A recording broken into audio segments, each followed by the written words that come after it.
It's a remarkable piece of footage. If it's a hoax, it's very well done. If it's not, then I would say it's probably revolutionary. It's a fake, in my opinion. If you continue to ask questions that are out of bounds, I won't hesitate to terminate this interview.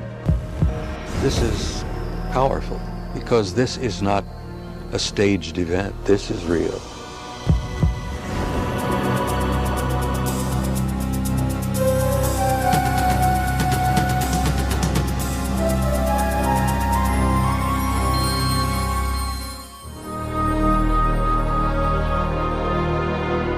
Interest in UFOs and Area 51 is at an all-time high.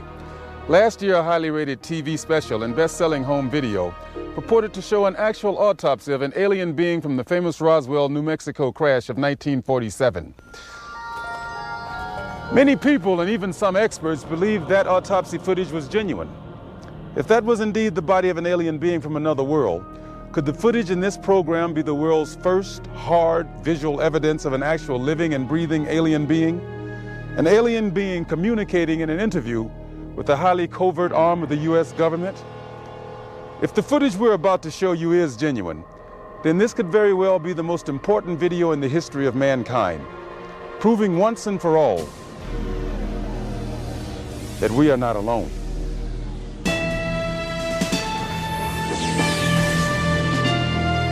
Within Nevada's Nellis Air Force Range, protected by the tightest security in the world, is the Groom Lake Test Site, aka Dreamland, aka Area 51, an installation so secret the government cryptically acknowledges its existence only as an operating location. Until recently, the military flat out denied the presence of such a base. It has served as the testing ground for many secret research and development projects, such as the U-2 and SR-71 Blackbird spy planes, the F-117A stealth fighter, and now the SR-75 penetrator, the super-secret replacement for the SR-71. Every morning, a select group of specialists with high security clearances, some reportedly as high as 38 levels above top secret, arrive at McCarran Airport in Las Vegas to be flown to Area 51 aboard a Boeing 737. From the time they leave the ground until they return to Las Vegas at the end of each working day, they enter a world no outsider can ever truly know, except through rumor and the occasional shocking revelation. In 1989, a physicist named Robert Lazar went public with the stunning claim that the United States government was test flying dish-shaped aircraft of extraterrestrial origin at Area 51. Interviewed in silhouette by a Las Vegas TV reporter, Lazar, calling himself Dennis, claimed to be employed at a site on the outskirts of Area 51 known as S4, where he was part of a team attempting to back-engineer the saucers to discover the secret of their advanced propulsion system. It was a very sleek, thin-looking, flying saucer-shaped craft. There were 9 total. I only got to essentially work, back engineer, or analyze one of the craft. It's very plain. It's all one solid color, a grayish pewter color, the same color as the outside of the craft. There are no sharp corners anywhere. Every device in the craft, the seat, the amplifier housings, everything has a rounded corner on it, almost as if it was all fashioned out of wax and then slightly melted, so everything curved, even where the ceiling meets the floor on the end. Everything has a curve to it. Very, very plain, very wide open, very impractical use of space. And there are 3 levels. The lower level houses the amplifiers themselves that swing, the 3 of them. The center level is where you enter the craft, where the seats and the amplifiers are, and the top level is a small area, and I did not have access to that, so I don't know what's up there. Absolutely alien craft, there's no question about it. Well, first of all, the scope of the project was to back engineer it. If they were United States craft, we wouldn't be going backward trying to find out how they were built if we had built them. Second of all, the size of the equipment inside, the size of the seats, the materials that were in use, completely alien to us, pardon the pun, and the fuel, element 115, essentially non-existent. All these factors together, and of course the briefing information stating that they were alien craft. Along with Robert Lazar, rocket scientist David Adair is one of the few individuals who will go on record concerning his personal experiences with alien technology at Area 51. Was not of our origin. They shouldn't have let me see that. And then in the results of it, they locked me in a room. And the reason they locked me up in a room was because I wouldn't tell them any more about how the engine would function, and they started getting a little bit more perturbed about that. A former consultant to NASA and top aerospace companies, Adair claims that in 1971 he was brought in to study the engine of a downed flying saucer.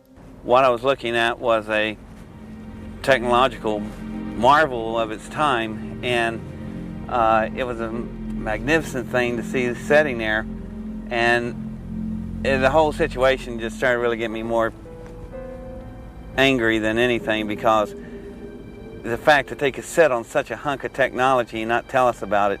Here we are using liquid fuel engines and rockets at NASA, and here they got an engine that's probably, in theory that we know of, could be a speed of light, an engine capable of speed of light or even faster.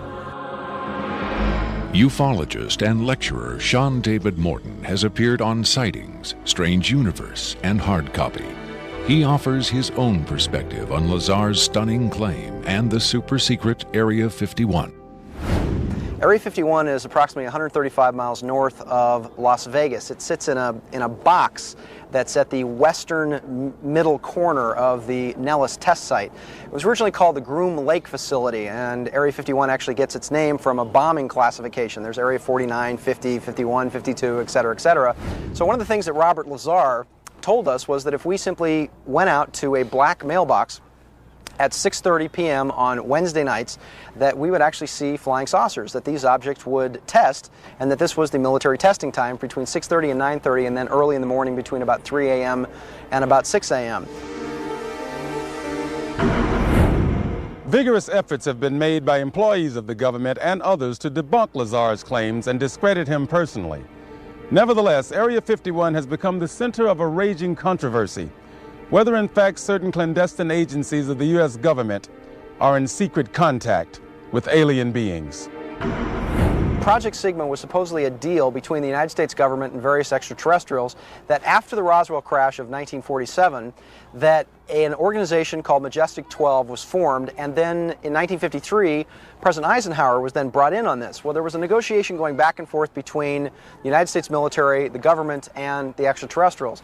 Apparently, we had a number of things that the extraterrestrials wanted. Number one, the military needed hardware. We wanted technology, we wanted weapons technology, propulsion technology, metallurgy technology, and in exchange for this, the ETs were willing to trade us their hardware for our software, and software namely being us. What they primarily wanted was genetic material, and in exchange for that, they were willing to give us certain technological advances, like a number of flying saucers. It is out of Area 51 that the tape we are about to show you was supposedly smuggled. On Friday, July 26, 1996, the offices of Rocket Pictures, a producer-distributor of motion pictures and television programs, received a phone call. A male voice, identifying himself only as Victor, claimed to be in possession of a videotaped interview with an extraterrestrial being. Tom Coleman, president of Rocket Pictures, was intrigued enough to take the call. I, of course, thought this was some hoax. In fact, I thought it might have even been my brother at one point. But as we spoke, this was someone who seemed to be very serious. We went back and forth on this, and I basically decided that, this is a little bit too weird for me. Thank you and goodbye. As I hung up, I had a very strange feeling that maybe, just maybe, there was something here. He said he had a tape of a space alien, an ET, that was being held in a military installation in Nevada. I'm not sure as a prisoner or a guest. And he had this on tape. As we've already heard from Sean Morton and others, this is not the first time allegations have surfaced that the U.S. government is playing host to extraterrestrial biological entities, or EBEs. The first and most famous alleged contact was the Roswell flying saucer crash of 1947. This is the incident from which the alien autopsy footage supposedly originated. But there have been persistent rumors that not all of the aliens retrieved from the Roswell crash were dead. The final fate of the survivors, if any, is unknown. 2 years later, however, in 1949, another alien is reported to have survived a saucer crash, and this being, known as EBE-1, was taken into custody and kept at a safe house. EBE-1 supposedly suffered from chronic health problems, which the doctors of the time were helpless to treat. According to a controversial, possibly fraudulent briefing document dating from the Jimmy Carter administration, EBE-1 was interviewed by means of pictographs, from which it was learned that he came from the Zeta Reticuli star system. Can we eliminate one or more of these categories from discussion? The laborious process of developing a set of symbols that could be used and understood by both human and alien amounted to the creation of a new language. If such an effort was made, it represents the greatest achievement in linguistics since the deciphering of the Rosetta Stone.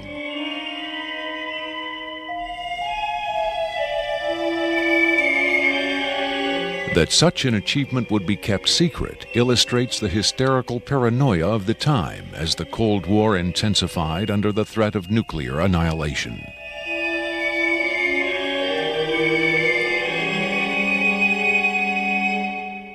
The so-called Carter-Aquarius briefing document states that EBE-1 died of unknown causes on June 18, 1952.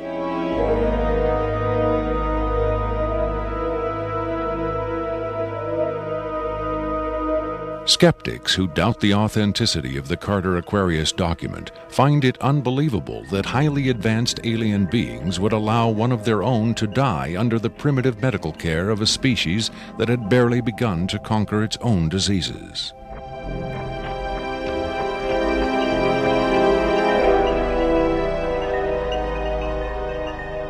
But as we will hear, there are those who claim that to the aliens, death is not a final end to be feared, but a mere transition. It was in the late 40s and early 50s that the U.S. government's policy toward UFOs was formulated.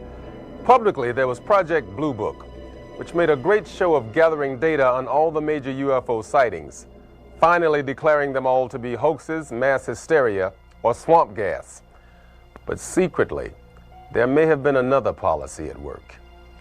Over the years, several documents have come to light which seemingly confirm that a clandestine group, Operation Majestic 12 Group, aka MJ-12, was formed by special classified presidential order on September 24, 1947, for the express purpose of gathering information on UFOs and extraterrestrials, while at the same time keeping such information not only from unfriendly powers, but from the American public as well.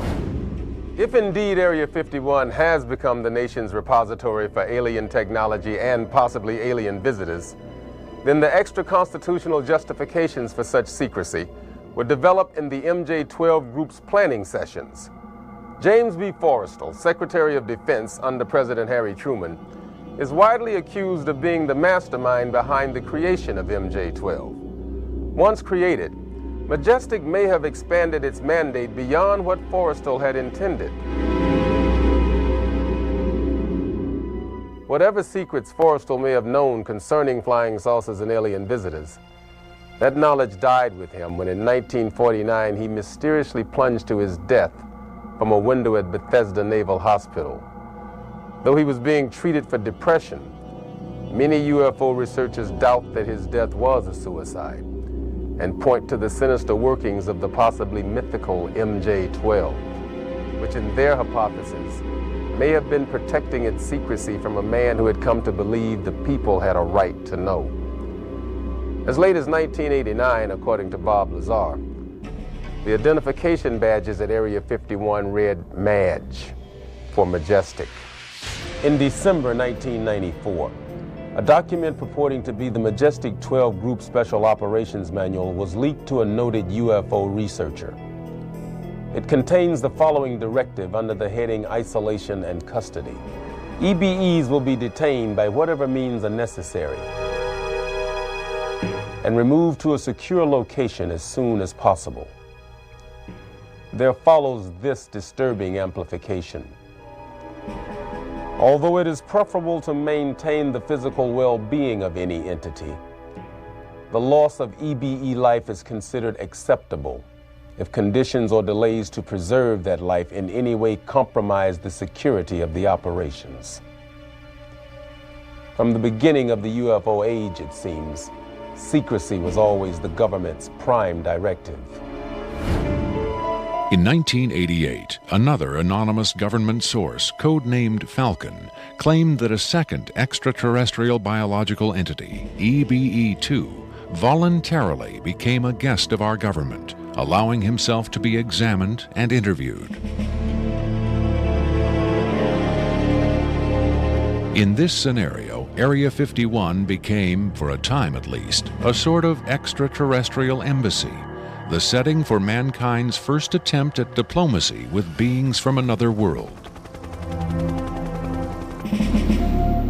Different sources disagree as to how communication was established.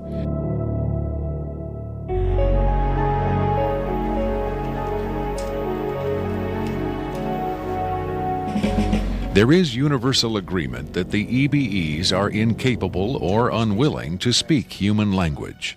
In addition to the pictographs used by EBE-1, it has been reported by Falcon that in the early 1950s, EBE-2 was fitted with some sort of artificial voice box, allowing him to speak words, and that he learned the English language very rapidly.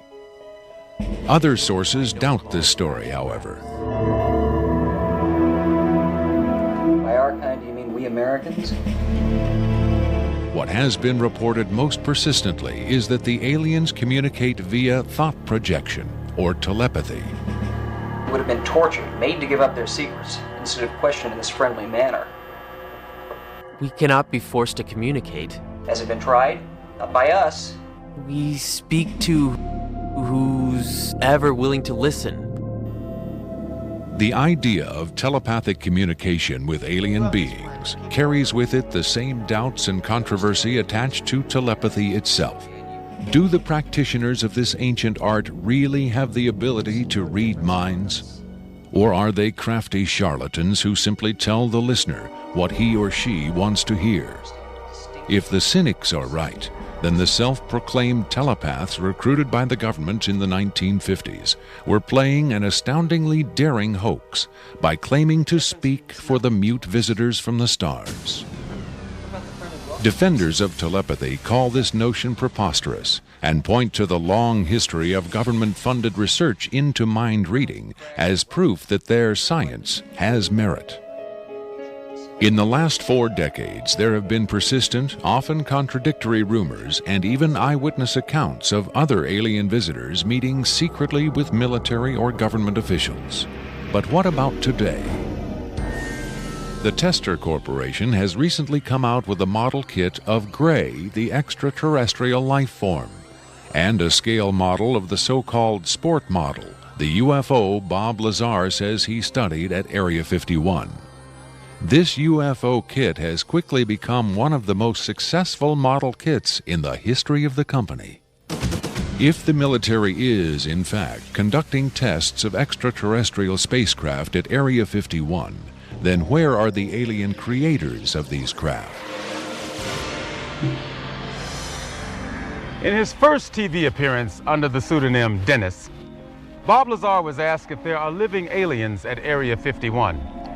Clearly nervous, he evaded the question by saying, quote, "I really want to steer away from that right now," unquote. In subsequent interviews, however, he admitted catching a glimpse of two scientists talking to a strange short figure with long arms. He also reported seeing several documents that seemed to contain first-hand information on alien civilizations. Lazar is skeptical of a claim made by Falcon that a group of EBEs have been given complete control of a separate base within Dreamland. But he does admit having read a report of a tragic misunderstanding between military personnel and alien beings in the late 70s. Lazar states that it had to do with bullets the MPs were carrying, and that the bullets might explode, possibly due to a field the aliens had generated in that area. This encounter supposedly resulted in the deaths of all the humans involved by head wounds.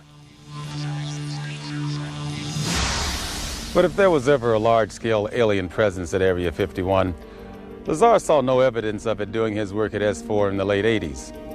Is it possible that the deadly misunderstanding of 10 years earlier brought human-alien cooperation to an end? In his September 21, 1987 speech to the UN General Assembly, President Reagan himself did little to dispel the notion that this deadly misunderstanding brought human-alien cooperation to an end.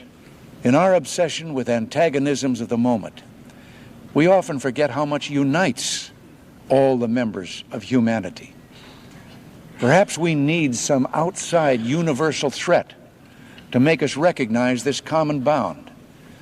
I occasionally think how quickly our differences worldwide would vanish if we were facing an alien threat from outside this world. Are the inconsistencies between various tales coming out of Area 51 evidence that these stories are lies? Or are the discrepancies the result of an intentional campaign of disinformation designed to discredit any elements of truth that may be reaching the public? If so, how does Victor fit into the jigsaw puzzle of questionable witnesses to the alien presence at Area 51? Is he a hoaxer, a government dupe, or a frightened whistleblower with the hard evidence to back up his story? I made it very clear to Victor that his credibility was the entire issue here, and that everybody's going to think this is a hoax, and that how are they going to possibly verify this?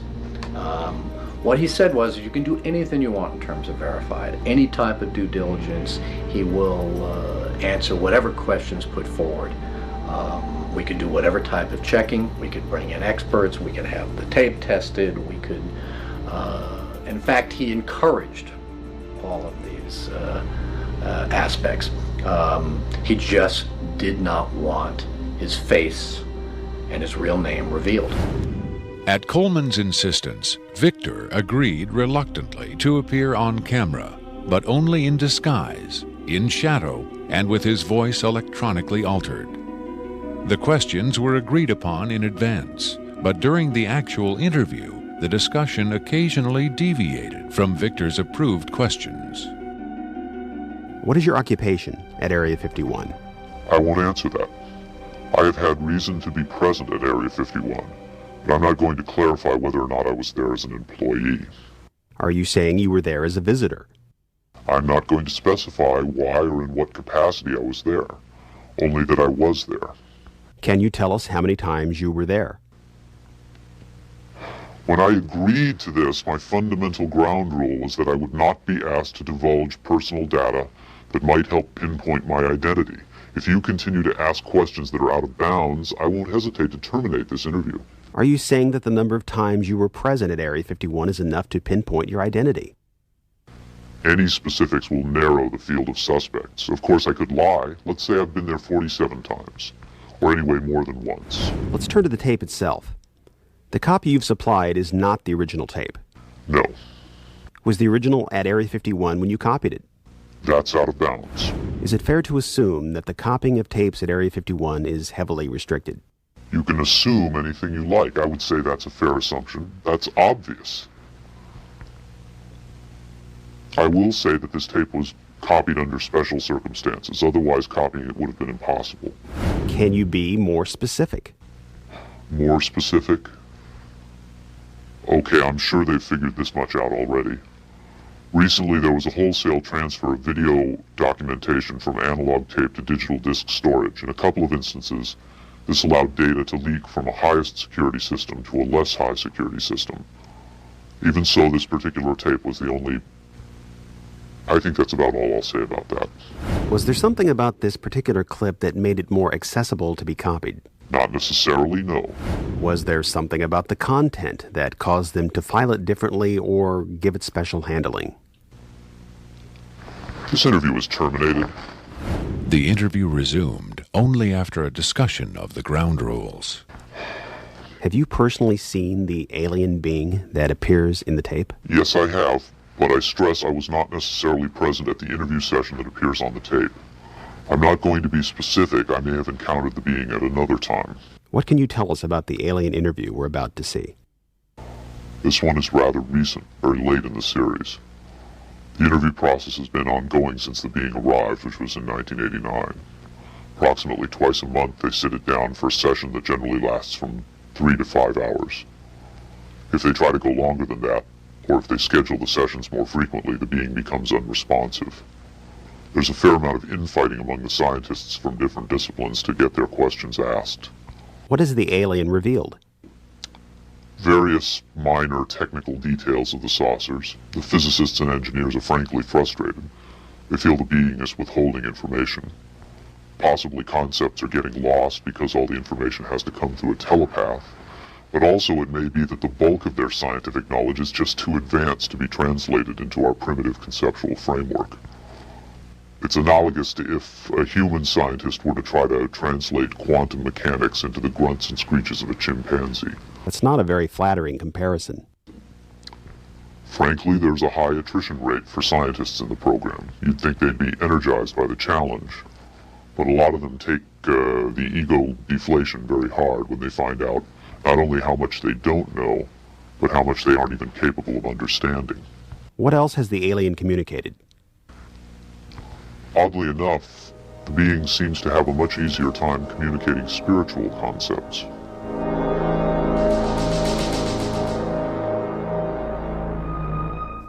The human body is a vehicle, a vessel.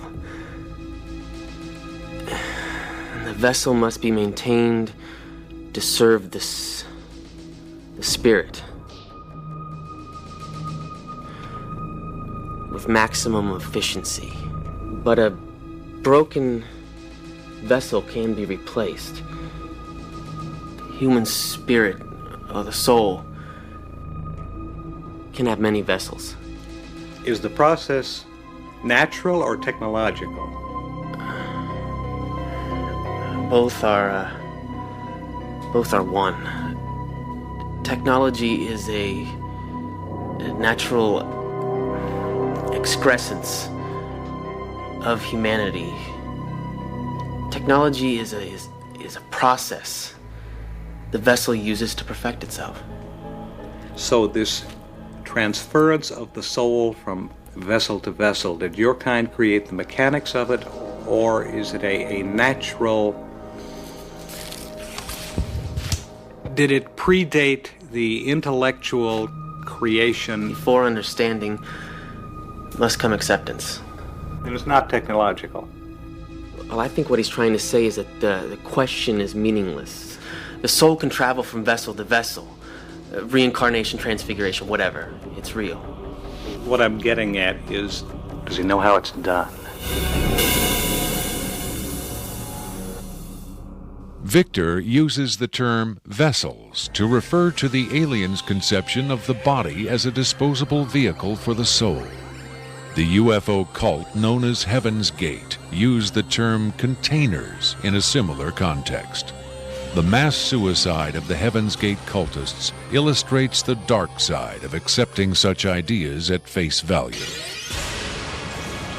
Doe, the Heaven's Gate cult leader, preach that humans can pass from container to container. The mysterious Victor, on the other hand, harbors no such belief.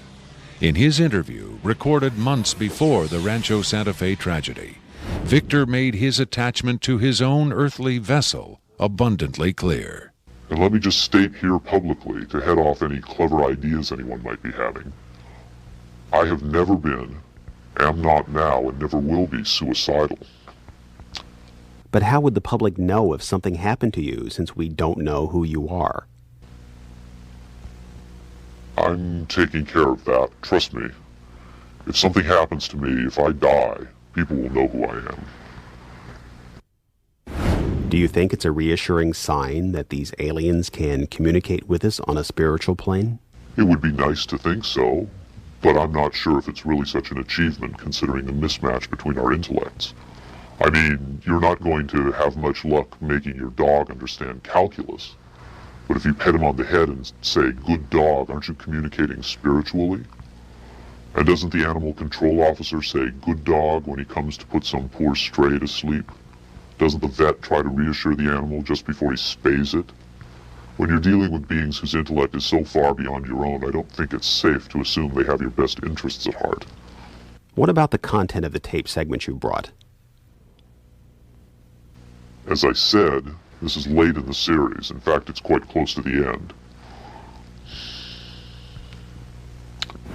Because of his unwillingness to reveal his own identity, Victor's story stands or falls on the credibility of the tape he supplied.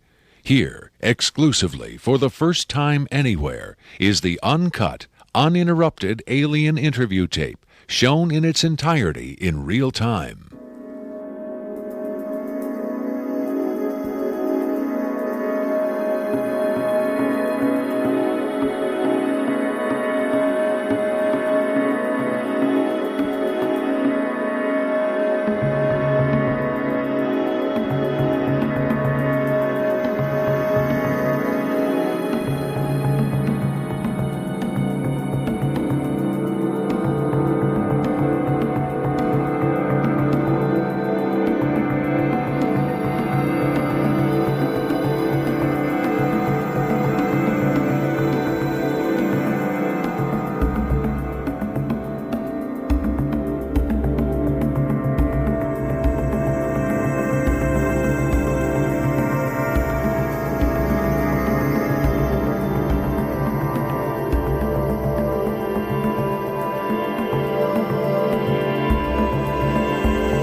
You removed the soundtrack from the tape before you turned it over to this program. That's correct. I can't allow the voices of the project personnel to be heard by the general public.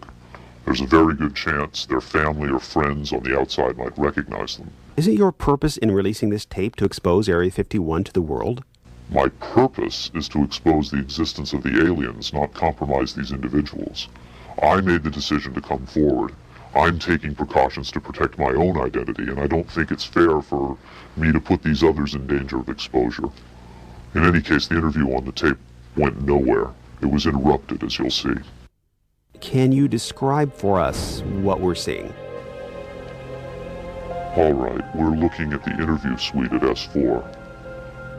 It's kept dark for the comfort of the aliens. The figure who is just barely visible in the left foreground is the telepath, and behind the camera is a raked seating area for observers. Although in this case, I believe the only other person present was a military aide.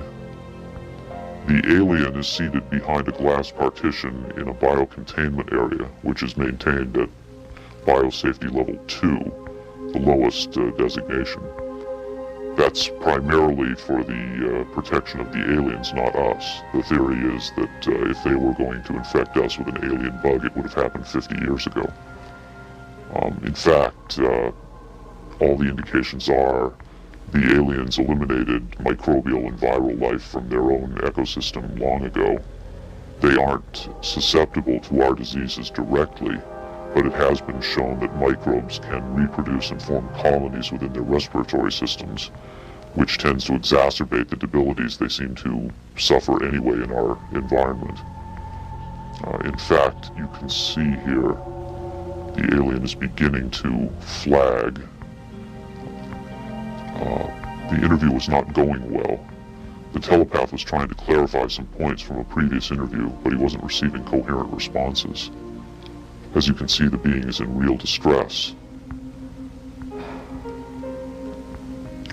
At this point, the telepath is sending out a message to the medical staff. He's trying to communicate with the alien, but he's getting no response.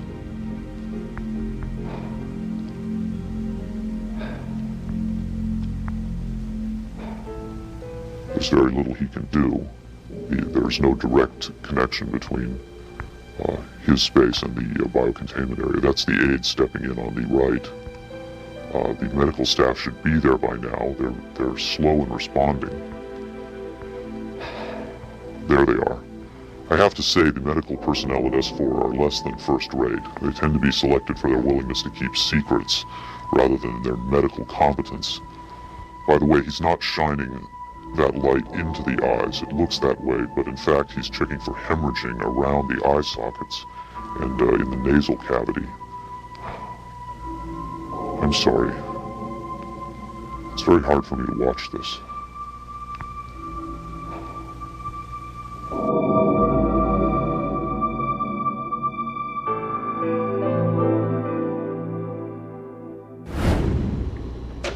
You're asking me if I think this is real?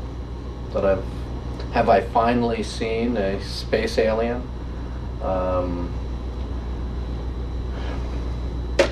I don't know. But I do know this.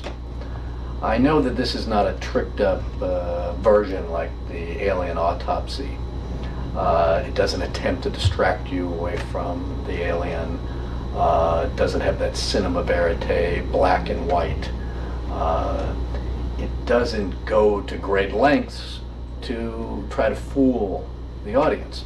It's straight ahead. It's an alien on tape. Pretty much the way you'd probably film it. But the point is this. What if it is real? In evaluating the authenticity of the alien interview tape, the logical place to begin is with the videotape itself. What can the technical details of this recording tell us about its origin? Rocket Pictures sent Victor's original tape to the Phoenix laboratory of renowned image analyst Jim Delatoso.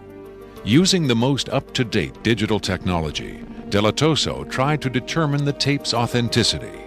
I've been exploring, looking at different aspects of the image itself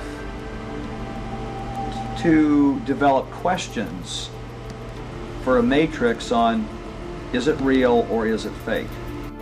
I grabbed a frame in the computer and we're outputting it now in digital format, and you can see that we have an absolutely solid picture. What we've done is taken the picture and moved it over so that we can look at the information that's in between the frames. Now, when we look at the motion video, we can see that it still is not bad.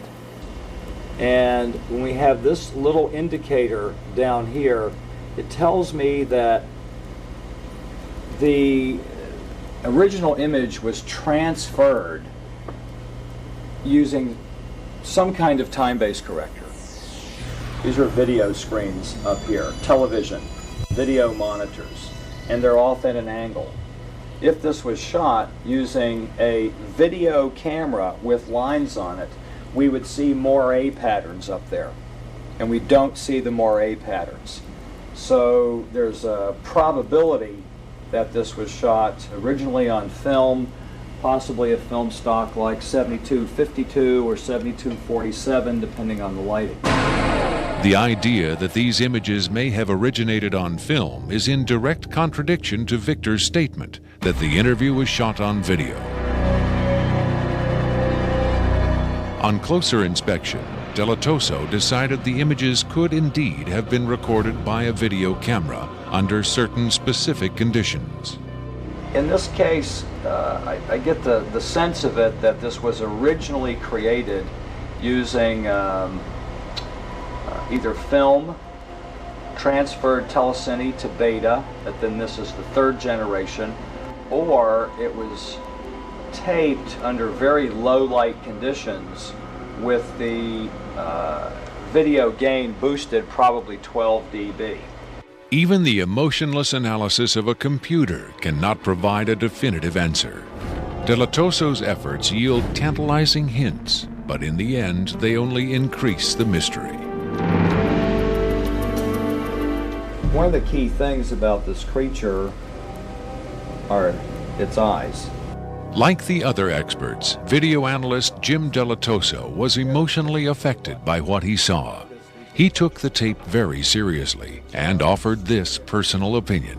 If someone faked this, I don't like these people. I think it's a bad thing for people to do, because if extraterrestrials come here, it's an incredibly important thing to understand who they are and why are they coming here. If this is not faked, I think we've got a glimpse here of a sense of communication with someone who came from a long distance away. When asked his opinion of the alien interview, Adair was careful to answer only in terms of his own experiences. If you're referring to the film where it's aliens being interrogated at Area 51, I don't know. I've never seen a UFO in my life. I've never seen aliens pickled in a jar or anything like that. But I know I saw an engine that wasn't from our terrestrial technology. If you look at an engine like that, it came out of a craft. If it come out of a craft, then that craft has occupants. So it's very logical to assume then that those occupants could still be here and they could be interrogating them, or they could have downed another craft since 1971. Makeup artist John Criswell has provided special effects creatures for many Hollywood motion pictures and television shows, such as Spaced Invaders and Babylon 5. Hired by Rocket Pictures to create the aliens for the recreation segments of this program, Criswell was very interested to finally see the real thing. By Hollywood standards, I would say it's a pretty decent puppet. Well, to be honest with you, I would love to buy this being real, but it's probably a hoax. Well, I think this is a really cool design, and it's a great concept, but I think I could have done better. Whoever did this, I mean, they could have a job in Hollywood in a minute, no problem. This one has a much creepier quality than the alien autopsy tape, I think. That one I definitely didn't buy just because of the way it laid on the table. There was a couple of things. This actually, whoever did this was, or if someone did this, they were very clever because it it hides a lot of stuff. So that's what makes me kind of disbelieve it a little bit. But, you know, who knows? Criswell thought the alien exhibited movements that would be difficult to fake. There are moments when this looks very real, and I don't know how they did certain little things about this. So right when I would say that it's definitely a puppet, he moves a certain way, or he'll lift up in the frame and all that, and all these little things are important to the, you know, to the character of it. Academy Award winner Rick Baker is one of Hollywood's reigning masters of makeup effects. He transformed Eddie Murphy into a 300-pound man for The Nutty Professor and has created monsters for countless films, including An American Werewolf in London and the UFO-related Men in Black. Baker dismissed the tape as a fake. Yeah, this doesn't fool me. I don't buy this. I think this is a puppet, and you've got a table in the foreground that's hiding the rest of its body. You've got some kind of, whatever that instrument is in the foreground, it's also lit very mysteriously. I think if you were going to record this alien, you would want to see it, and you wouldn't want to hide it behind a table, and you would light it in a way that it would show up much more than this. And this particular movement, this head-jerking movement here especially, looks very puppety to me. It looks a little overdone and very much like a guy with his hand inside this thing maneuvering it. I guess he's supposed to be ill here. Is that what's going on? It just looks like they went to a great deal of effort to hide as much of the anatomy other than the head on this puppet, and I just don't buy it. I would be willing to stake my reputation on the fact that I think this is a hoax. It's very interesting to see them. In Baker's opinion, there was no controversy at all. It's a fake, in my opinion. We could build better. We have built better, actually. UFO expert Robert Dean, on the other hand, had no doubt whatsoever that the tape was authentic. This is powerful because this is not a staged event. This is real. In the 1960s, Robert O. Dean served as an Army intelligence analyst at NATO headquarters in Europe, where he claims to have seen first-hand evidence of alien beings and their artifacts. Retired from the Army, he is now a highly regarded UFO researcher and analyst. Dean was asked to view the tape and offer his expert opinion. Treating him like a piece of livestock, wiping his lips. Calling on his own first-hand experience for comparison, Robert Dean was stunned and moved by what he saw. That breaks my heart.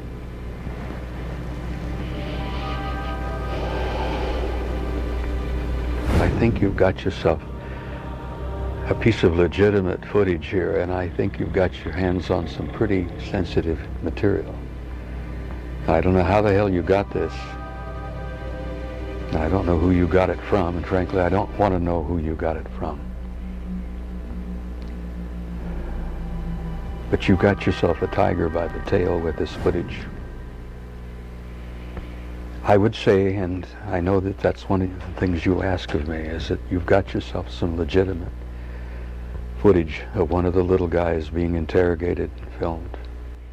And there's a reality to it, and there's a sensitivity to it that literally breaks my heart. But I tell you very strongly, you've got something here that is very sensitive.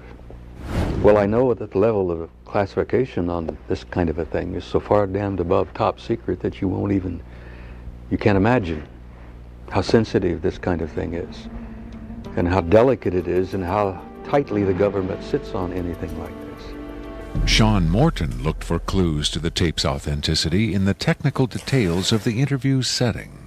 Okay, there's a couple of interesting things about the tape right off the bat. Morton tried to decipher the time code at the bottom of the screen. First off, what you're looking at in the time code is DNI, is Department of Naval Intelligence. So Department of Naval Intelligence, this would probably be a file number 27. It could be a security level, however, because security levels are supposedly go up to Q36, or the highest ones that we know about. The first interesting thing about that is that I'm noticing what looks like a medical monitor, and look at how slowly and erratic the heartbeat is. The heartbeat is literally 1, 2.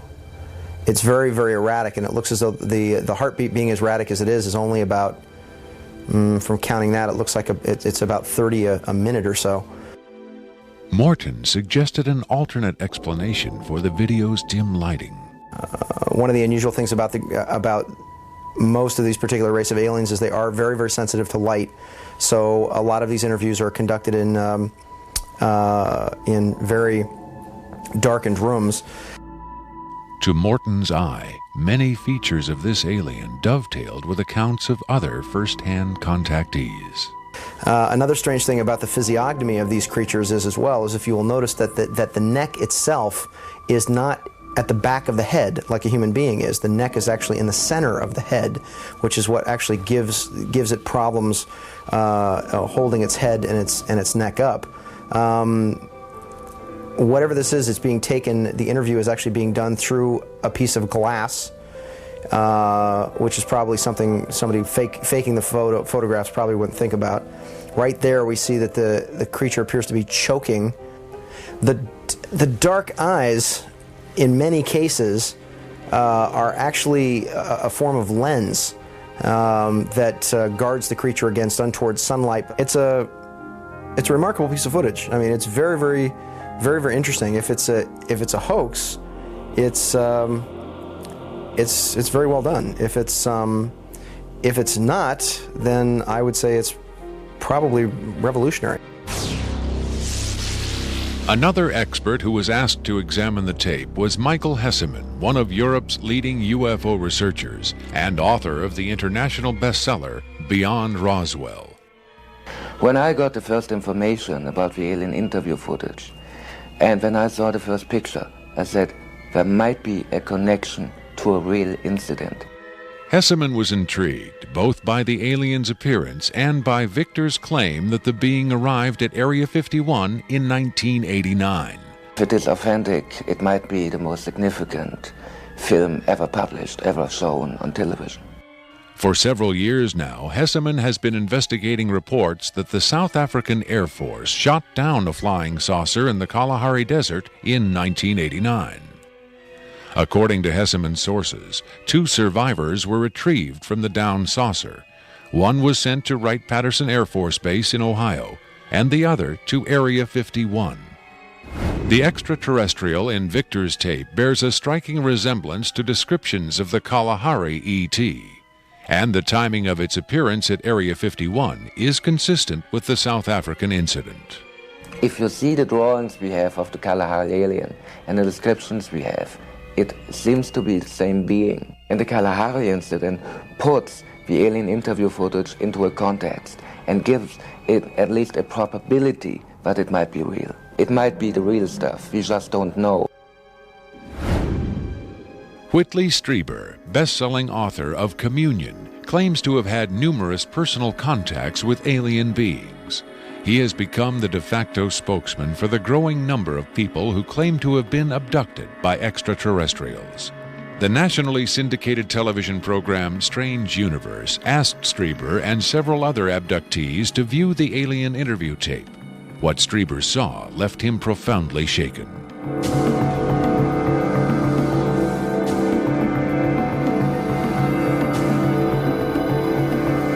Strieber would not agree to be interviewed on camera for this program, but on Strange Universe, he had this to say.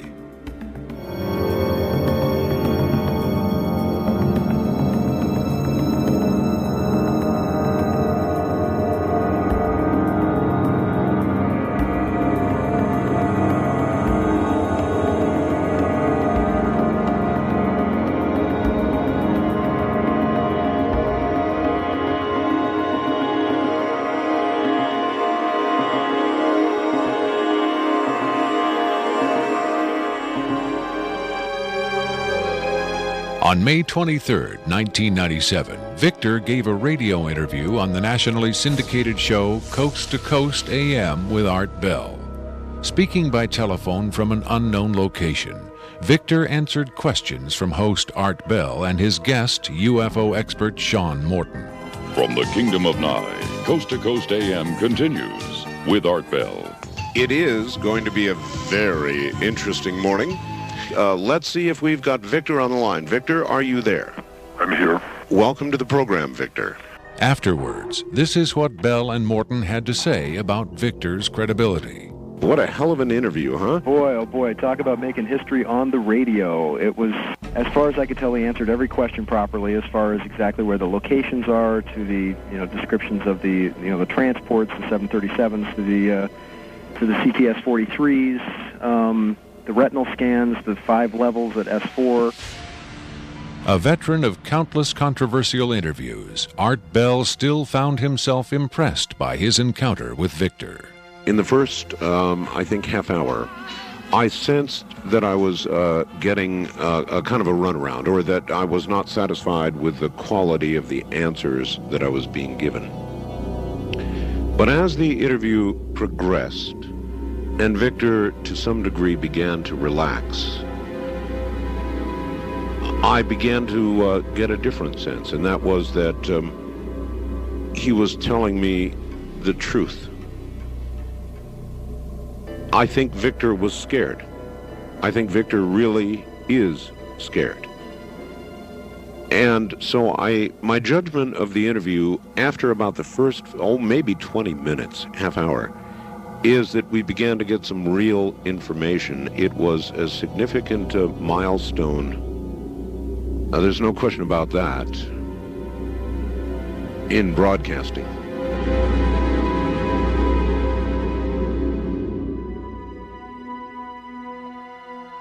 If the government has really been in contact with superior aliens, wouldn't we see some evidence of it? For instance, amazing new scientific discoveries. Limitless free energy? A cure for cancer? We might if the government's motive were the betterment of mankind. The government's motive is control. And just as much as they crave control, they fear loss of control. Knowledge is power, but power does not necessarily confer competence. The people at the top of this program are intellectually very average. They're not capable of making proper use of what's been handed to them, but they have no intention of letting anyone else ever get a chance to solve the puzzle. And let's not forget there's also the real possibility that the government is being manipulated by the extraterrestrials for their own purposes. You could have released this tape to the news media, but you insisted on being paid for it. Doesn't that cast doubt on your own motives? Yes, and I was aware of that going in, but that's a cross I'm prepared to bear. I find it disgusting that the most important event in human history is being kept secret simply because certain unimaginative officials have the power to do so. But at the same time, I do see the irony in my own actions. All I can say is, had I had the choice, I would not have insisted on profiting from this revelation, but since by lifting this veil I've endangered not only my career, but possibly my life, I felt the need for some small measure of monetary freedom to deal with any eventualities. And let me say, I could have demanded significantly more money than I did if I had been willing to compromise my anonymity. There have been other whistleblowers who jumped at the chance to become celebrities, which I think casts even more doubt on their motives than some people may be casting on mine. Do you believe your life is in danger as a result of making this tape public? I would hope not. I would like to think my government is a little more civilized than that, but at the same time I don't intend to give them the chance to prove me wrong. At any rate, to a certain extent, I'm counting on being disbelieved. Obviously, they would like me to be perceived as a hoaxer. If something were to happen to me, if I should die suddenly in a freak accident, it would obviously lend credence to my story, and I assume they understand that and will act or not act accordingly. Why should anyone believe this tape is authentic? Use your own judgment. That's all any of us can do. There's been so much secrecy and disinformation over the last 50 years that it's become impossible to prove anything in the face of official denial. Of course, the flip side is nobody really believes anything the government says. Robert Dean heads a growing movement lobbying Congress to release former NASA intelligence and military officials from their security oaths so they can talk openly about U.S. involvement with UFOs and aliens. As early as '49, your government knew we were dealing with extraterrestrial intelligence. And then it sort of blew up more and more. Every year there were more discoveries, more conclusions, more contacts. And as you probably know, we have indeed retrieved crashed hardware, and we have reverse engineered it, and we have indeed been flying some of that hardware in this base not too many miles outside of Nellis, near Las Vegas. Dean believes the time has come for the government to tell the people what it knows. The truth has got to come out. We're over 30 years too late. The people not only have a right to know, they have a need to know. And damn it, I stand in this belief, and I will say this and stand by this till the day I die. Congress has the responsibility, Congress has the obligation to the people, to the Constitution, and to the nation.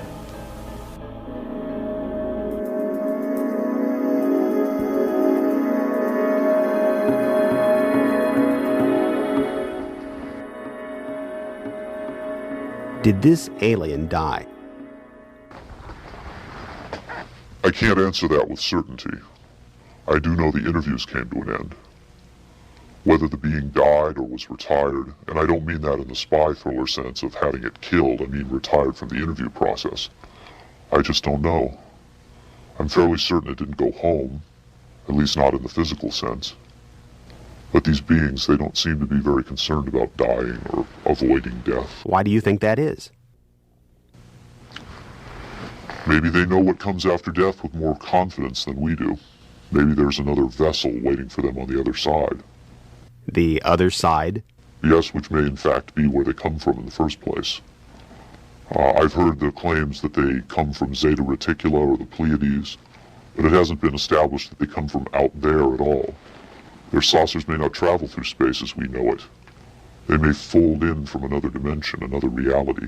You make them sound almost supernatural, like angels or devils.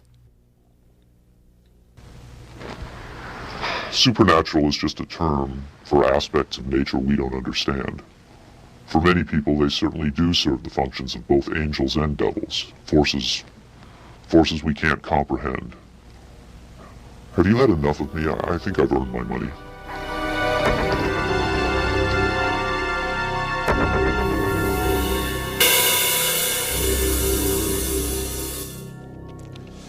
Is seeing believing?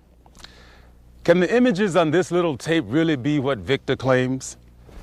To even take the question seriously requires a belief in the possibility of wonder, a willingness to accept an almost unimaginable truth. It's far easier and safer to label it a hoax. I'm standing on Nevada Highway 375. America's official extraterrestrial highway, redesignated last year by the legislature in acknowledgement of the worldwide fame that has become attached to this desolate spot. Beyond those mountains is Area 51, the most widely discussed secret place on Earth. Whether as a hoax or mind-expanding revelation, this alien interview is now a part of the Area 51 legend. There will come a day when the secrecy at Area 51 ends. When that day comes, then we will know whether this tape was real and what the true motive was for its sudden appearance. Until then, we can only speculate, investigate, and hope.